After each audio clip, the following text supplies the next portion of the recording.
relaxa aí, meu compadre, ó. Deixa comigo que eu tô sabendo, se liga, ó. Agora é o momento to know everything sobre a prova de linguagens e códigos. Códigos? Ih, confundiu tudo. Bora desconfundir? Roda a vinheta.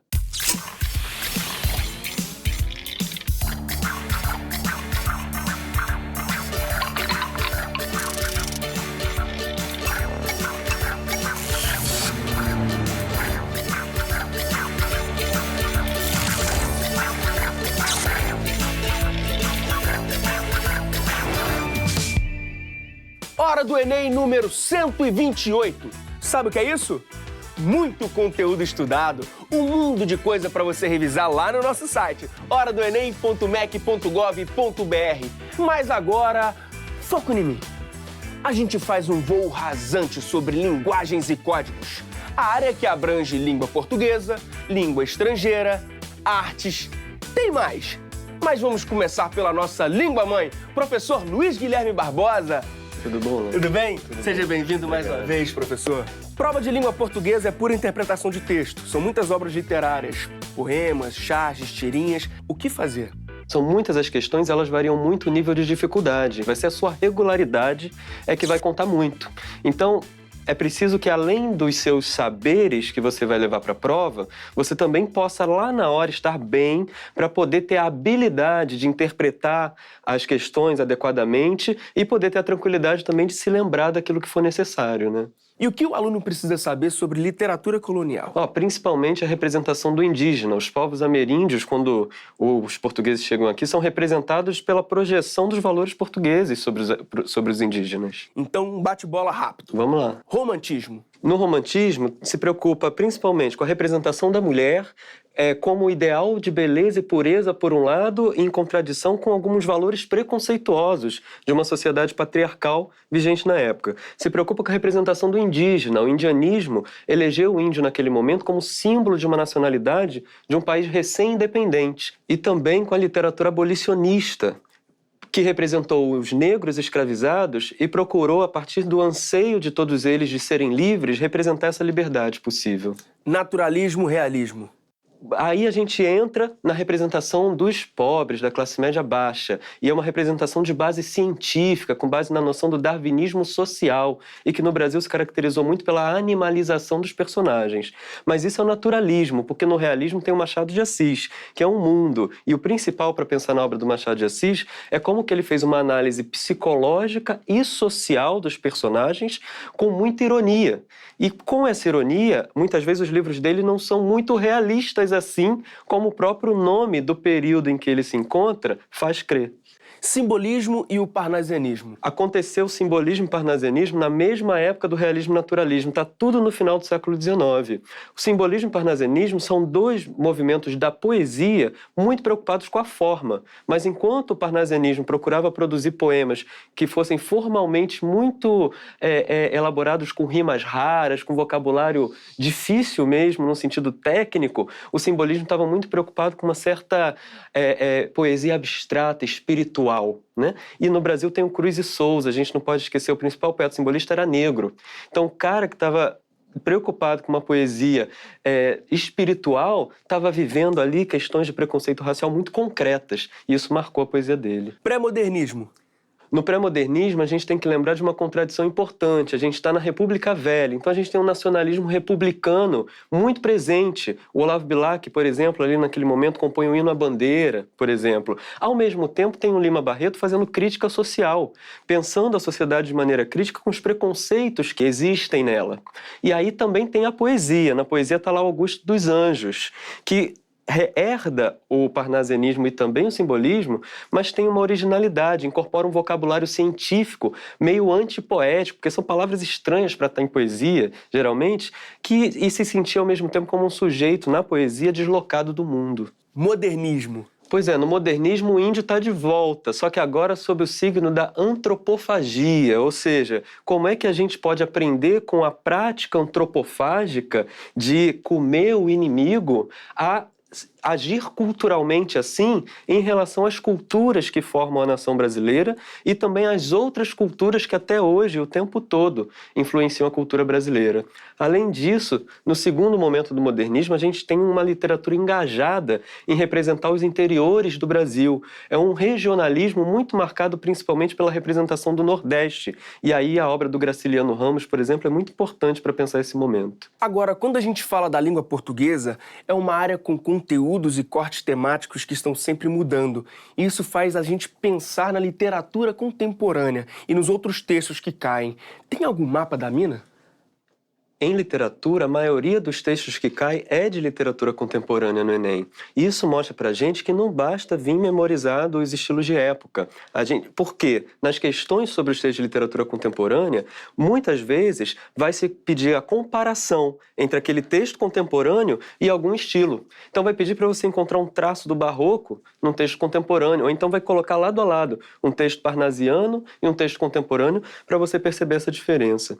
Na literatura contemporânea também, nós não temos, assim, poucos traços para poder delinear o que ela seria. Então, a gente tem que estar atento à intertextualidade, ou seja, a como é que esses textos contemporâneos dialogam com a sua história. E, de qualquer maneira, se você quiser um traço da literatura contemporânea, ela está muito vinculada à representação da violência urbana e dos efeitos que essa violência tem sobre os sujeitos. Então, essa relação entre a sociedade e o sujeito, através das formas de violência, é que são um traço marcante dessa literatura. E para a língua? Sempre vai ser solicitado de você uma reflexão sobre o contexto de uso das formas linguísticas. É por isso, por exemplo, que as questões do Enem valorizam muito a variação linguística, principalmente a variação regional, a social e a chamada variação de registro, que diz respeito a uma linguagem mais formal ou menos formal da língua. Essas variações também estão relacionadas com a norma padrão da língua e é importante você saber reconhecer claramente quais são as formas adequadas à norma padrão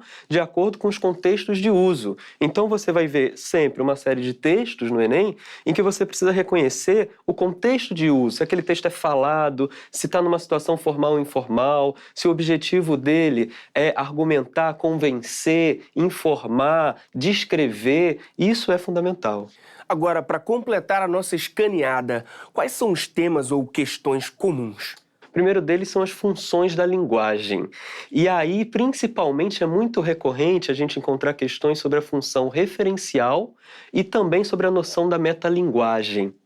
Então, os textos referenciais são esses que procuram, digamos assim, representar o mundo de maneira direta ou realista, e são típicos de gêneros como o jornalístico ou mesmo conversas entre pessoas.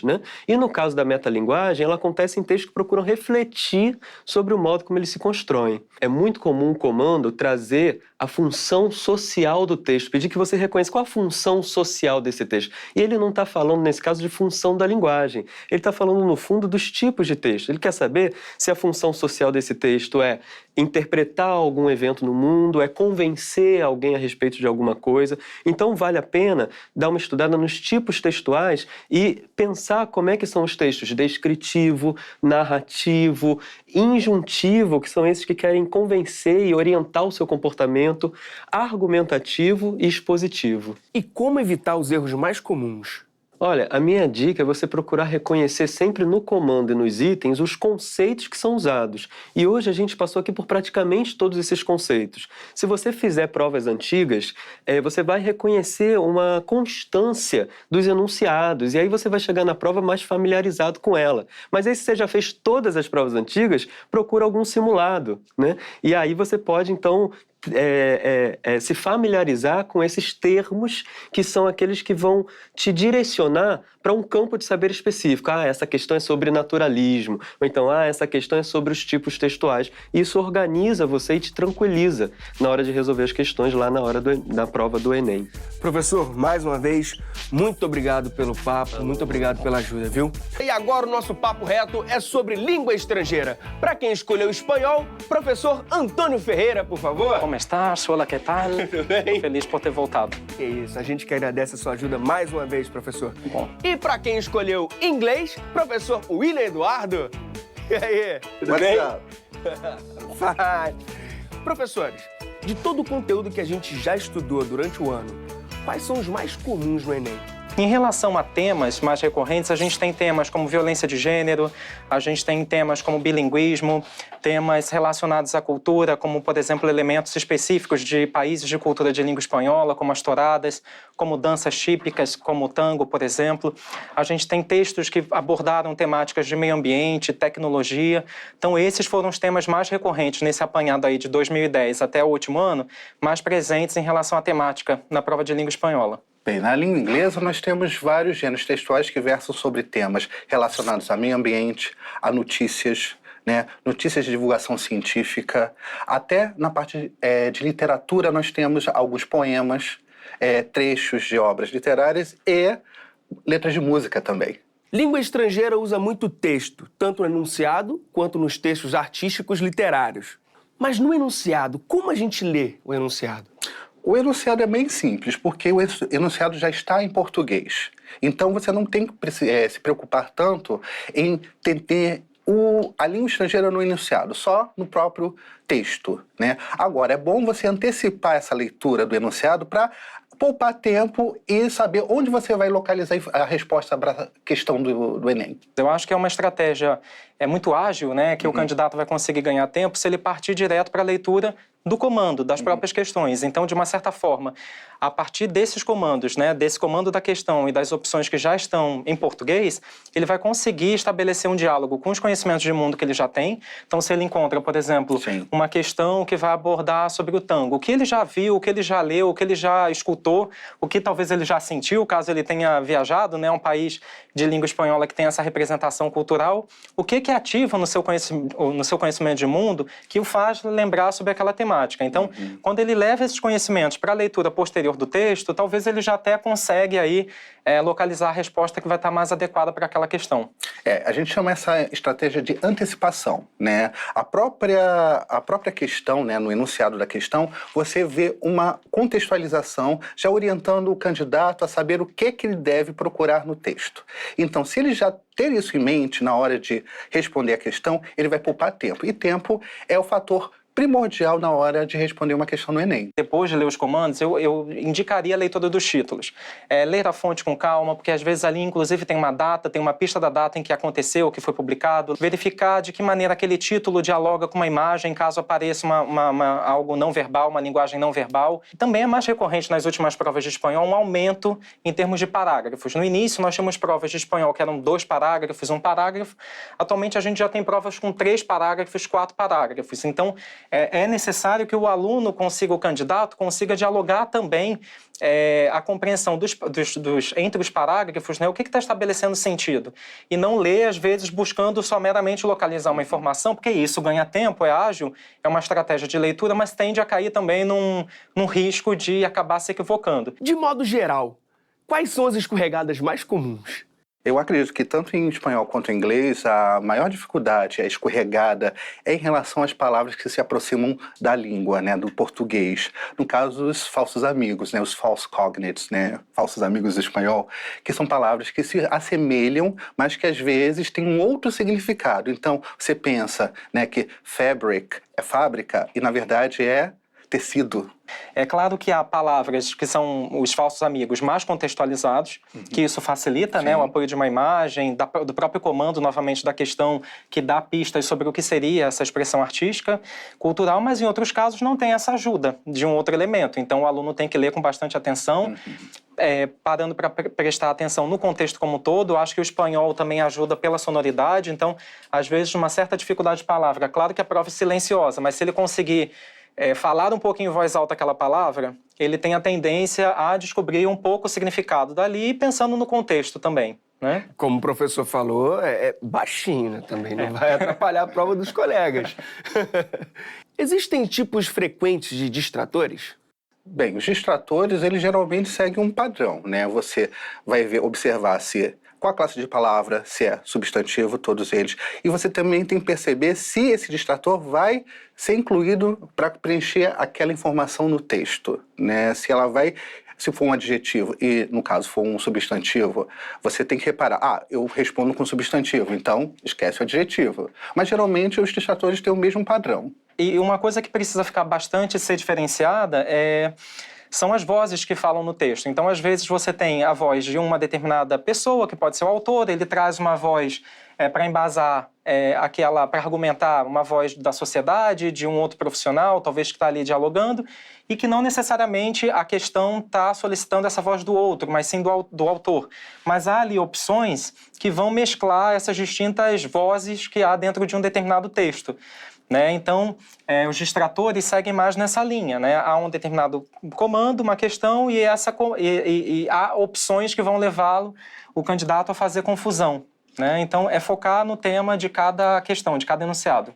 O Enem chegando, muita gente insegura, achando que nunca estudou o suficiente. Algum conselho?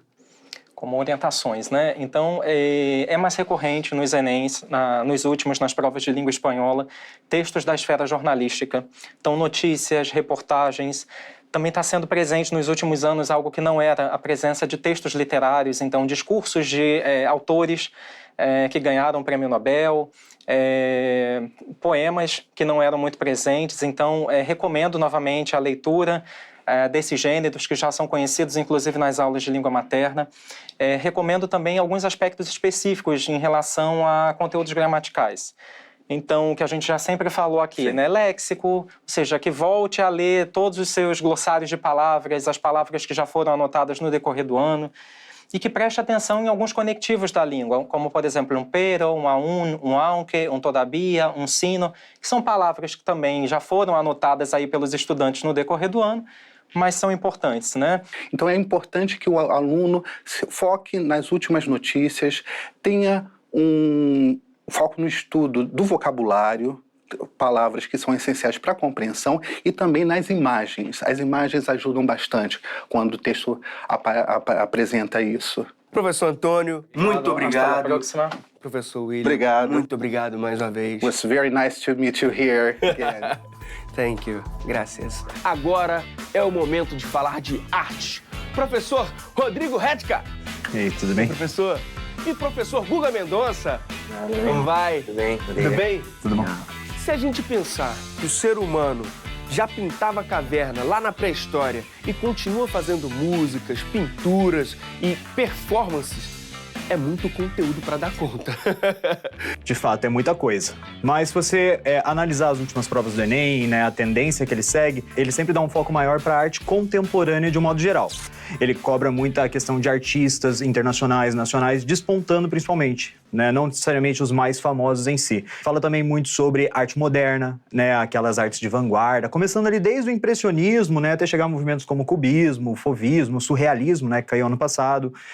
Também aborda muito a questão da arte brasileira, né, não podemos esquecer da arte brasileira, abordando questões do barroco. É legal a gente lembrar a missão artística francesa, né, Debré, esses artistas assim que sempre aparecem em questões, e também a arte contemporânea brasileira, né, pegando ali a arte do período militar, a arte de hoje em dia, né, a nossa arte contemporânea. Pensando em arte estrangeira, quais os movimentos e os artistas que o pessoal tem que conhecer? Bom, em música, assim, já que aparece mais como uma interpretação de texto, né?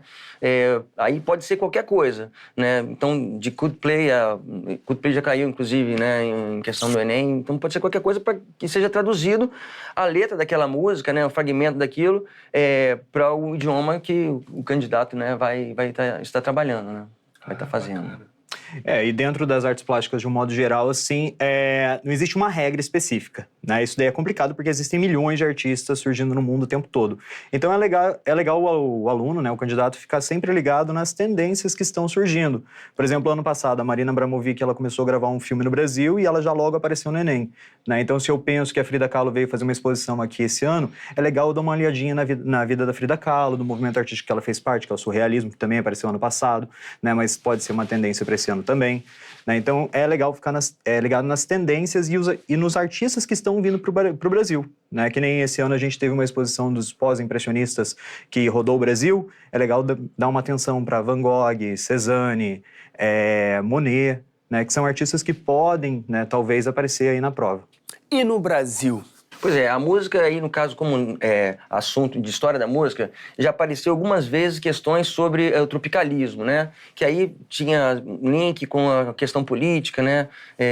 Que foi um período da ditadura. Então, isso é uma coisa que, nas questões sobre história da música. Agora, em letras de música, aparecem coisas sobre, assuntos sobre o tropicalismo, o rock brasileiro, né? O B-rock também, da década de 80 para frente, aparece com alguma frequência.